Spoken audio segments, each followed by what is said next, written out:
বালুরঘাটে রাস্তায় নামলো জাতীয় কংগ্রেস আরজি করে ঘটনার প্রতিবাদে। আরজি করের ঘটনার প্রতিবাদে ডাক্তারদের প্রতিবাদ বালুরঘাটে।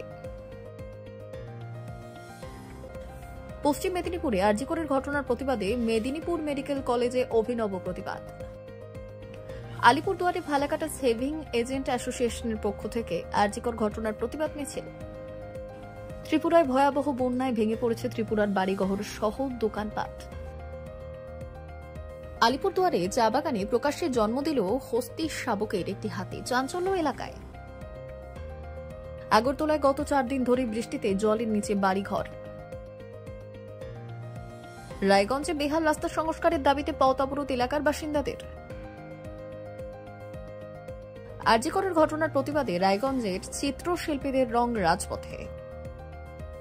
হুগলিতে তৃণমূল কংগ্রেসের উদ্যোগে রক্তদান শিবির গোঘাটে। উত্তর 24 পরগনায় সমস্ত জল্পনার অবসান ঘটিয়ে নির্যাতিতার বাড়িতে এলেন রাজ্যপাল। ব্যারাকপুরের সরকার ভূমি দখলমুক্ত করার নির্দেশ রাজ্য সরকারের। বর্ধমানে আবারও মধুচক্রের ঘটনায় গ্রেপ্তার 10 জন মহিলা সহ 5 জন পুরুষ। বর্ধমানের সর্বমঙ্গলা মন্দিরে শুরু হল উন্নয়নের কাজ।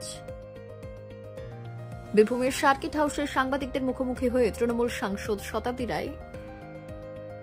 ত্রিপুরায় বায়ুসেনা 2টি বিমান ত্রিপুরা বিমানবন্দরে অবতরণ। ইসলামপুরে রাস্তা ও গ্রিন সিটি প্রকল্পের উদ্বোধন করলেন চেয়ারম্যান।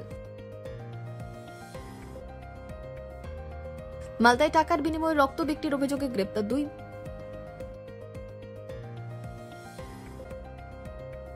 ত্রিপুরায় জলে দিয়ে পায়ে হেঁটে ত্রিপুরার একাধিক এলাকা পরিদর্শন করলেন ত্রিপুরার মুখ্যমন্ত্রী। শিলিগুড়িতে আরজি করের ঘটনা নিয়ে শিলিগুড়িতে মুখ্য স্বাস্থ্য আধিকারিক অফিস ঘেরাও।